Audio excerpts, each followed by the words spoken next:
के हमने प्रश्न पत्र डिस्कस कर लिए। अब हम बढ़ते हैं क्लेश की तरफ। क्या होता है क्लेश? क्लेश को जब हम देखेंगे तो क्लेश की दो चीजें होती है, दो प्रकार होते हैं। एक कारण होता है क्लेश का, बिना किसी कारण के तो कुछ उत्पत्ति होगी नहीं। ये तो आपको मैंने सांख्य में भी पढ़ाया, जब बुद्ध पढ़ाऊंगा उसमें भी बिना कारण के कोई कार्य की उत्पत्ति संभव ही नहीं है। इसको प्रतीत समुत्पाद का सिद्धांत कहता है बुद्ध। हर एक धर्म में, मतलब अधिकांश धर्म में, दर्शनों में जो है वो कारण को माना गया है। तो जब भी कोई चीज का प्रादुर्भाव होता है ना किसी कारण से ही होगा, है कि नहीं? तो यहाँ पे जैसे क्लेश है तो उसका कुछ ना कुछ कारण है। तो पहला कारण क्या है क्लेश का? पहला कारण है अविद्या।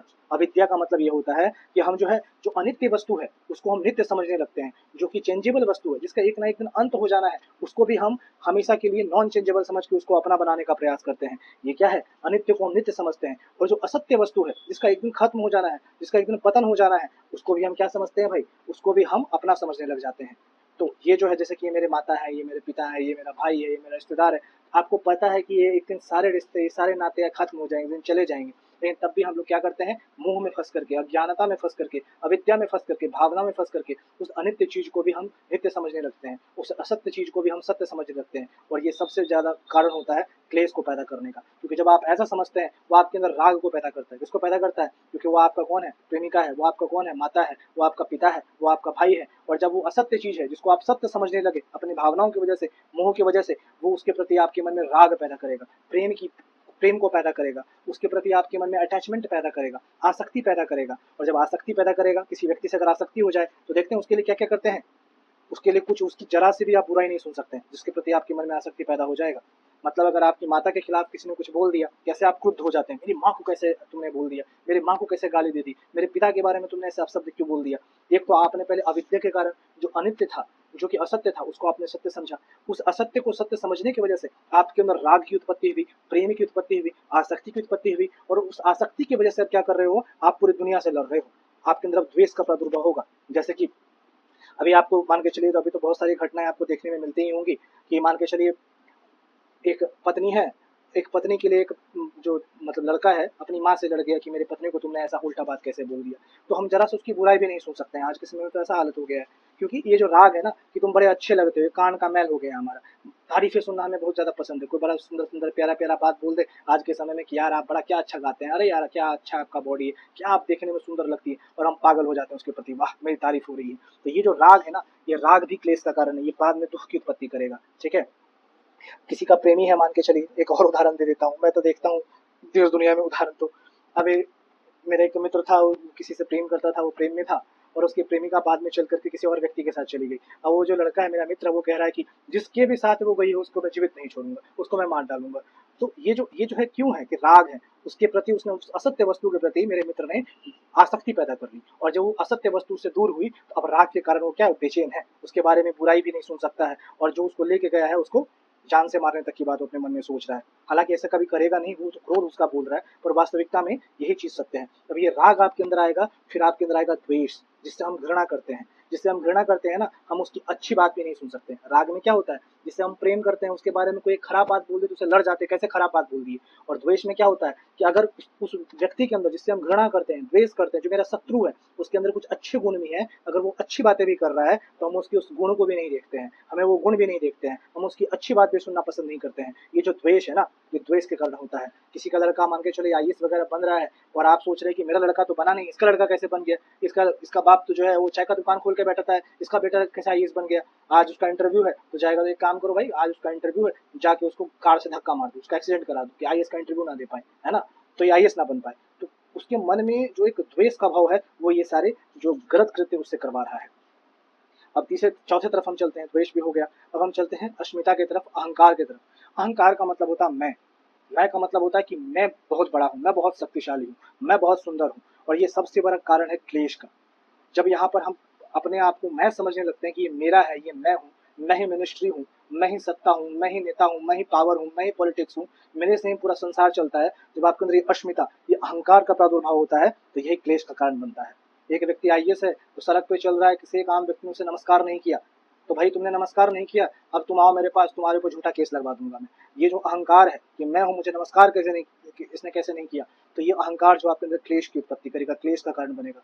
और सब जो पांचवा कारण है वो है अभिनिवेश। अभिनिवेश का मतलब होता है भय, बिना कारण के भय। कोई कारण नहीं है डरने का तब भी डर रहे हैं, जो नहीं हुआ है उसके लिए सोच के डर रहे हैं। एक तो बीमारी भी होती है, उसको कहते हैं निक्टोफोबिया। इसमें क्या होता है, व्यक्ति को अंधेरे से डर लगता है। पर वैसे भी हम लोग उन चीज़ों से भी डरते हैं जो चीज़ें डरने का बिल्कुल कारण है नहीं।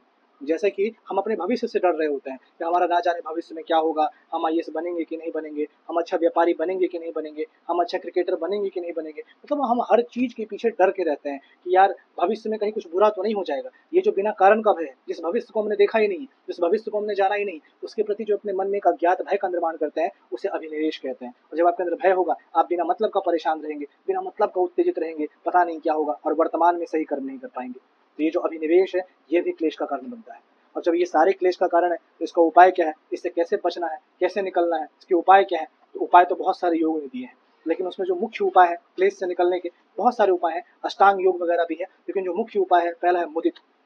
मुदित है। मुदित का मतलब है कि जब भी दूसरों की सफलता को आप देखें, उस पर खुश होइए, उस पर खुद मुस्कुराइए, उसके प्रति सम्मान प्रकट कीजिए। याद रखिए, जो भी व्यक्ति आपसे धन में बड़ा है, आपसे पद में बड़ा है, आपसे सम्मान में बड़ा है, उसका हमेशा क्या कीजिए, उसको देख के हर्षित होइए, उसको देख करके मुदित होइए, उसको देख करके उसका सम्मान कीजिए।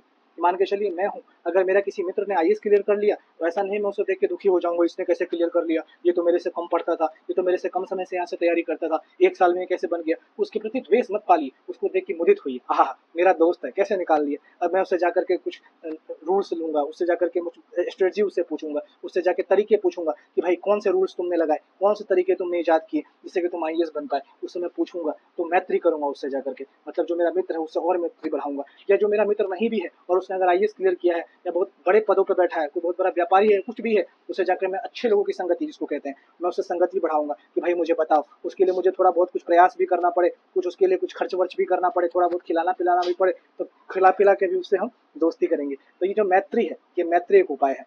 पहला मुदित, दूसरा मैत्री। अच्छे लोगों की संगति में बैठेंगे, जब अच्छे लोगों की आप संगति में बैठेंगे, जब अच्छे लोगों के साथ दोस्ती रखेंगे, कोई अच्छा व्यक्ति अगर मिल जाएगा आपको, तो उसके साथ जब आप बैठेंगे तो दूसरों का दोष नहीं देखेंगे, दूसरों के दोष भी आपको दिखने बंद हो जाएंगे, क्योंकि आप अच्छी संगति में बैठे हुए हैं। दूसरों का दोष भी आपको दुखी नहीं करेगा, अरे यार वो गंदा है तो ठीक है, मेरा क्या है भाई, मैं तो अपना अच्छे दोस्तों के साथ संगति में हूँ, अच्छे जगहों पर हूँ। जब आपके अंदर मैत्री भी हो जाएगा, मुदित भी आप हो जाएंगे, तब आपके अंदर करुणा। करुणा का मतलब क्या है कि दूसरे को द्वेष से देखने के बजाय, दूसरों के प्रति बुरी भावना रखने के बजाय उसके प्रति करुणा का भाव रखिए। जो दुखी है उसका दुख दूर करने का प्रयास कीजिए। ये करुणा जो है, ये आपके क्लेश को दूर करने का एक तीसरा उपाय है। चौथा, उदासीनता। उदासीनता का मतलब होता है न्यूट्रलिटी, एकदम। जैसे दुष्ट लोग हैं, उसके साथ कैसा व्यवहार किया जाना चाहिए। योग से जब पूछा गया, पतंजलि से पूछा गया कि जो दुष्ट लोग, उसके प्रति कैसा व्यवहार हो। बुरे लोगों के प्रति, नकारात्मक लोगों के प्रति, कि आप तैयारी कर रहे हैं, कोई आपको उकसा रहा है, या 6 साल से बैठे हो तैयारी करने में, क्या होगा, कुछ नहीं होगा। जब 6 साल में नहीं होगा तो एक और 1 साल में क्या हो जाएगा, कुछ नहीं होगा। बिना मतलब का पानी को पैसा में बहा रहे हो, गोबर में घी डालने का काम कर रहे हो। तो ऐसे जो नकारात्मक लोग हैं, ऐसे जो दुष्ट लोग हैं, उसके प्रति योग क्या रास्ता बताता है, तो कहता है वैसे लोगों के प्रति उदासीन हो जाए, न्यूट्रल हो जाइए। ना दोस्त अच्छा रखिए उसके साथ, ना दुश्मनी अच्छी रखिए उसके साथ। ऐसे जो लोग होते हैं उनके साथ ना दोस्ती अच्छी होती है, ना दुश्मनी अच्छी होती है। दूर से देख के भैया नमस्कार कर लीजिए, भैया नाम नाम भैया, और सब ठीक है भैया, ठीक ठीक, आगे बढ़िए। इसके बाद उदासीनता का व्यवहार, दुष्ट लोगों के साथ कैसा व्यवहार रखना है, उदासीनता का व्यवहार रखना है, तब आपका ये जो क्लेश है वो दूर होगा। फिर पांचवा, सत्संग। सत्संग का मतलब है ध्यान लगाना, अच्छी चीजों पर ध्यान लगाना, भगवान के प्रति ध्यान लगाना, अपने लक्ष्य के प्रति ध्यान लगाना, कि भैया हमारा लक्ष्य अगर आईएएस बनने का है, हम दिन भर सोचेंगे उसके बारे में, कैसे करना है, क्या तरीका अपनाना है, कि किन किन तरीकों से हम आईएएस बन सकते हैं, अगर कहीं कुछ कमी रह गई उस कमी को कैसे दूर कर सकते हैं। जब ये तरीके अपनाएंगे आप, तो आपके अंदर क्या होगा, सत्संग का प्रादुर्भाव आएगा, आपके अंदर से क्लेश दूर हो जाएगा। तो क्लेश को दूर करने के उपाय और क्लेश के कारण भी आपने पढ़े। अब जब हम आगे बढ़ेंगे तो हम जाएंगे, जब क्लेश है, अब क्लेश को दूर करने के और भी बहुत सारे उपाय हैं, केवल ये 5 उपाय नहीं है। जब ये 5 उपाय आप कर लेंगे, तब आप अगले चरण की ओर प्रवेश करेंगे। अगले चरण की ओर प्रवेश का मतलब है कि जब ये सारे आपके अंदर आ जाएंगे, ये मुदित, मैत्री, करुणा, उदासीनता, जब ये आपके अंदर आएंगे, तो एक बार अंदर लाने से कुछ नहीं होगा, इसका बार बार अभ्यास करना होगा। इसका केवल ज्ञान लेने से कुछ नहीं होगा, कि मैंने अभी आपको आधा घंटा बोला, लंबी लंबी बातें करी, और आप बोले वाह वाह कितनी अच्छी बातें कर रहा है, फिर भूल गए जाकर के। ऐसा नहीं, इसके लिए आपको बार बार अभ्यास करना पड़ेगा, निरंतर अभ्यास। इसको बार बार ध्यान में रखना है, उसको बार बार अपने जीवन में पुख्ता करना है, अपने पर्सनैलिटी में उसको इनकलकेट करना है। जब ये अभ्यास करेंगे, तब ये जो वृत्ति है, ये जो बंधन है, ये जो क्लेश है, ये खत्म होगा। और एक और तरीका है इस बंधन को खत्म करने का, वो है वैराग्य। वैराग्य का मतलब होता है विषय दोष दर्शन से दूर हो जाना। विषय दोष दर्शन का मतलब होता है कि जिस वस्तु से, जिस विषय में दोष है ना, उससे बिल्कुल दूरी बना करके रखेंगे। जो नुकसानदायक कार्य है उससे विरक्त होकर के रहेंगे।